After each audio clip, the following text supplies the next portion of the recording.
Hey, good morning, everybody. This video was not planned. It's like a surprise, and it came at the spur of the moment. It's in English, and we decided to do it after a conversation I had with Mary, and I want to welcome Mary here to my audience. Yesterday, as you know, I was in Toronto. I was in Montreal, Canada, for a conference with Dr. Khalid Muntasir, and I met wonderful friends here in Montreal. And I had a very important discussion with Mary yesterday, and I told her I wished if we videotaped this conversation, and it was so important, especially for the families raising children and especially for the mothers who raise children. The topic of today is about the good enough mother. I might have mentioned that before, but Mary gave me very interesting points yesterday, and I really want to introduce Mary to you to tell us about her experience as a mother, her experience of how mothers treat children, and please go ahead, Mary, and tell us your experience.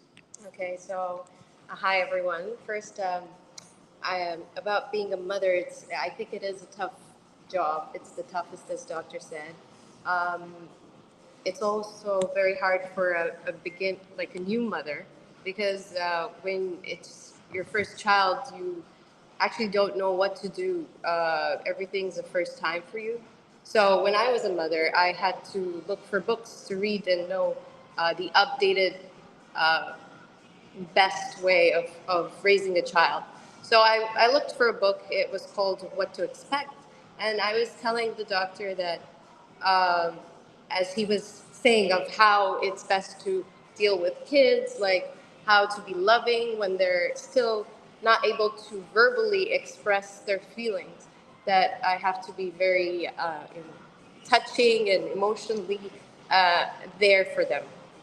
As for the book, it said something about how to deal with their tantrums, and how when they're just crying and you did everything for them, you just have to leave them there, or even just a small pat on the back and assurance, yes, but not carrying them so they don't get used to carrying. So that's where I'm so confused. Did I do the right thing for my child? Because I have only a one child.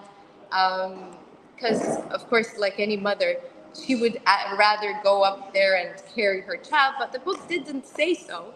So I just followed that book. So, doctor, do you think that was the right thing to do?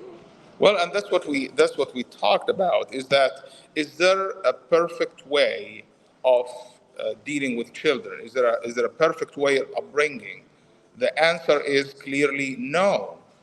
And when what we talked about yesterday, in when Donald Winnicott, who's a famous psychology professor, he did not say there's a perfect mother. The term he used, and I made it the title of his video, is the good enough mother. It's the goodness of fit. The mother who has three children need to use common sense to apply what's needed to every child needs separately. You can't just have a general rule for raising children. And I know people read a lot of books, books are written to help people with that, but without using common sense, and I will tell the mother that you don't have to have a PhD in psychology to be a good mother. And actually, if we go to rural Egypt, those mothers, and I always use Muhammad Salah's mother as an ideal example of this woman. I really, all my life, I wanted to meet Muhammad Salah's mother because she did something right without reading books, without getting a PhD in child upbringing. It's her natural instinct. She raised this child to be confident, to be talented, to also to be a quick learner. You see how Muhammad Salah, we use that as an example of that, was able to adapt I'm 100% sure that his mother and his father were a role of that. And these people who grow up with a small village in Egypt called Nagrig, from Muhafzat al-Gharbiya in Egypt with that. So people, perfection actually destroys more than it does anything good to people. Have you ever thought at some point that you will be a perfect mother for the child? Did you struggle with that? Did you struggle with the imperfection of your child? Oh, definitely. Like I just want everything perfect. I want to be raising a perfect child.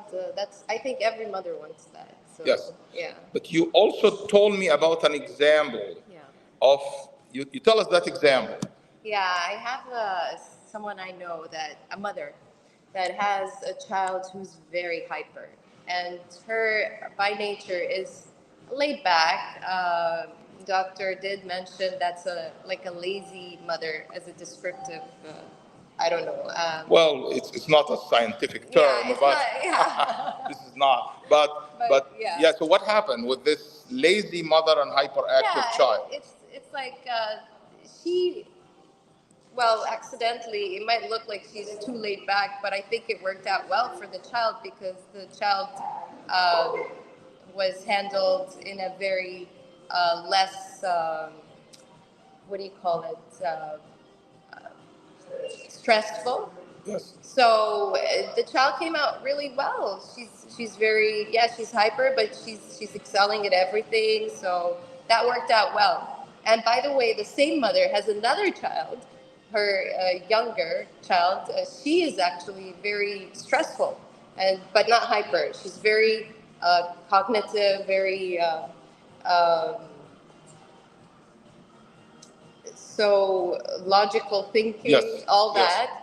But and the mother also dealt with her very differently, uh, and the girl turned out really well. Yeah. It balanced out. Yes. So we'll talk about the same mother dealing with two different children Yes. in a different way. Yes. And this mother did that by her own instinct. Yes. That, and every mother has her own instinct that is maybe genetically loaded in her and in her brain to figure out what's the best way to deal with this child versus that child. So what we were talking about yesterday is that if the same child who's hyperactive child, if he has a hyperactive mother, that would be a disaster. So in this case, a hyperactive child and a laid back, what we call a lazy mother, or a mother who doesn't care about the furniture or the carpets, or he drops things on the floor, that mother actually fits that child very well. And another mother may go to her house and say, "Why are you lazy? Why are you dirty? Why is your house like that?" Leave her alone, because this is the best way to deal with this child. So if you have two hyperactive human beings together, here the goodness of fit is lost. This is they don't fit each other. So for every mother out there, I just want, as Mary said, that being a mother is the most difficult job in the world. It's a full-time job. And if you're a stay-at-home mom or a working mom, we have all the respect for you for what you're doing. You know what I always say, Mary, is that secure mothers create secure children and secure societies, and insecure mothers create insecure children and insecure societies. And I always say that the first step to be taken to improve societies is to improve mothers, empower women, improve the self-esteem of women. And our job as fathers is actually to support the mother, who will transmit all this information directly to the child. And the mother who feeds the child milk and food and all of that also feeds them self-confidence, emotions, the touch, the internal representation of her inside him is what stays with us for the rest of our lives. So we are the products of our mothers. I'm talking about the mother in particular today. Maybe we can have another video about fathers. But the mother in the internal representation of the mom. You have a mom inside your head here, and I have a mom inside my head. And this actually determines how to behave in the future. And if a person has a stable mother's image in their head, it comforts them throughout their lives. And the people who are successful in their lives, able to be resilient throughout the years, they have that character, they have that stable mother. And when I talk about mother, I don't mean the biological mother, by the way, because some kids lost their mothers and they had a mother figure by somebody else, which can be a grandmother, for example, or an aunt or somebody else who adopted that child. But that maternal figure is very important. Um, Mary, what are, from your own experience, what are the problems you see sometimes mothers do in the pursuit of perfection that causes more damage than good? Um, Maybe pushing their child too much and expecting something that's not uh, in their kid's character by nature.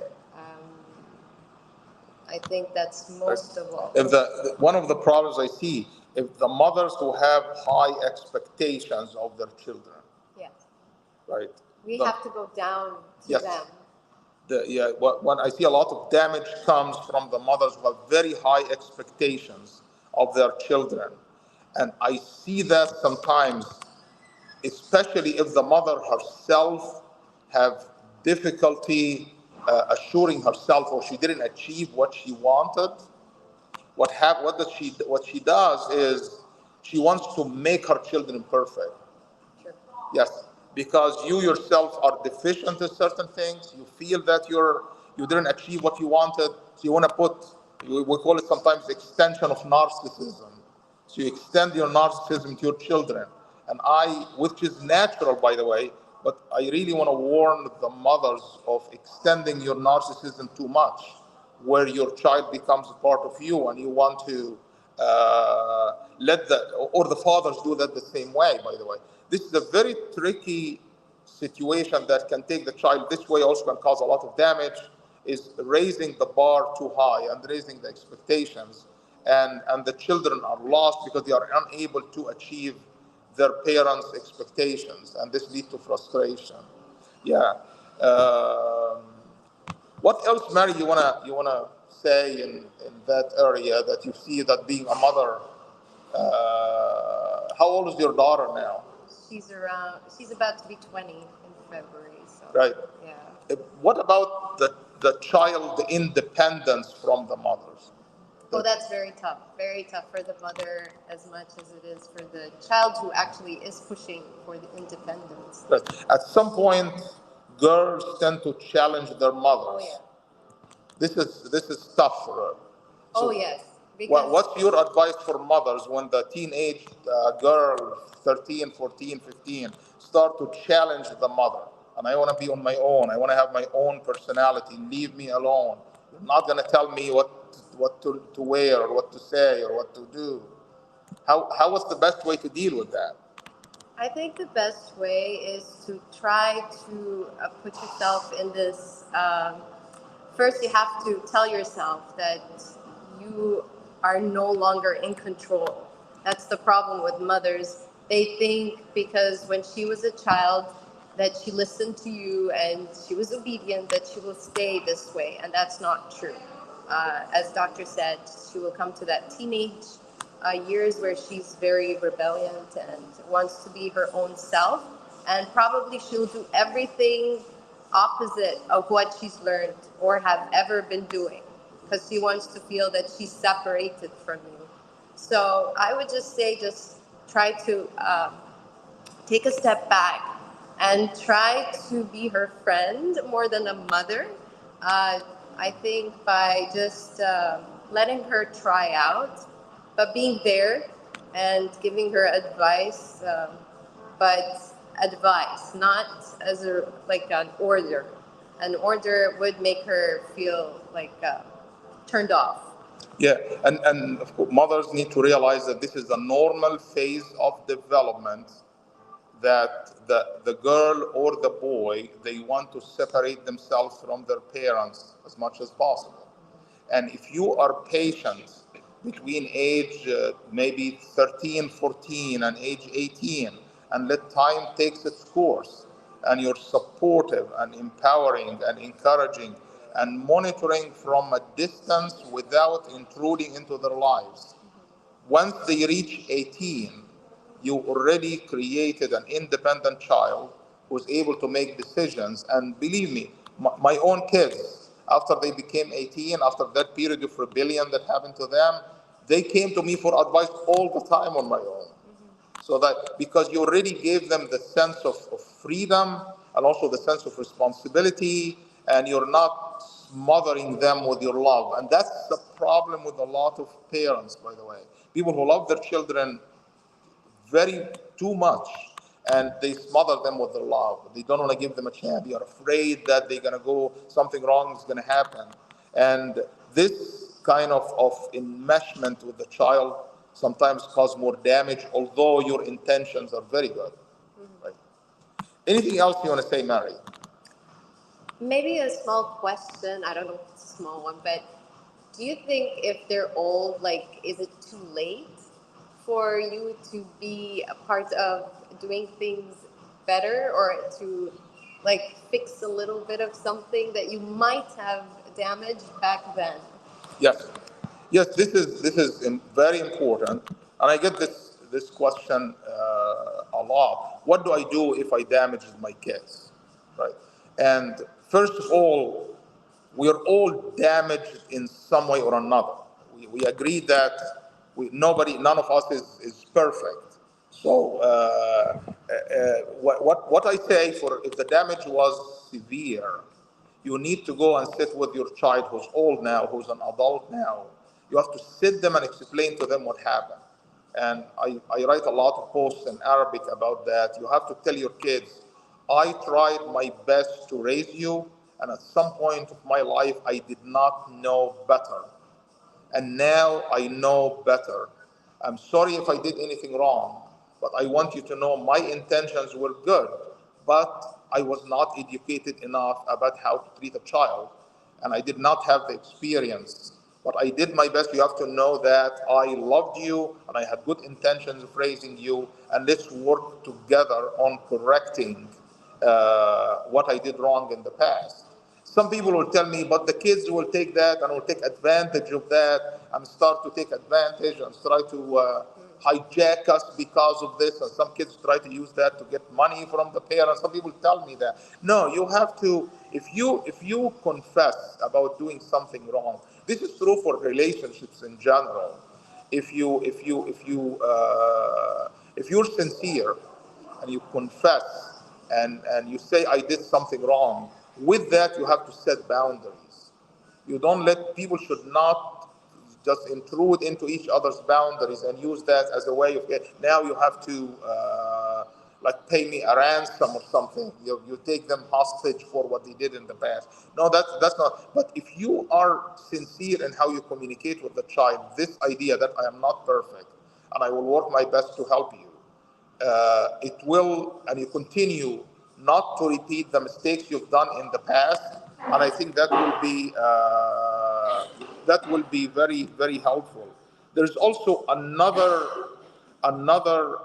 point on the child themselves, which are now adults, and I always say that. I always tell the kids who wronged in the past or have been abused in the past, who have issues with dealing with their parents in the past. The famous say I always say is, I forgive your parents and move on.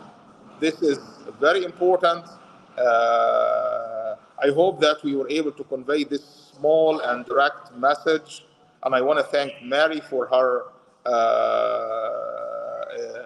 inspiring me to get these videos. She's the one who actually started this conversation yesterday, and we spoke about the need to send this message to people. Just the message is, just be yourself. Try as much as you can to be a good enough mother, and be genuine. Be yourself when you do that.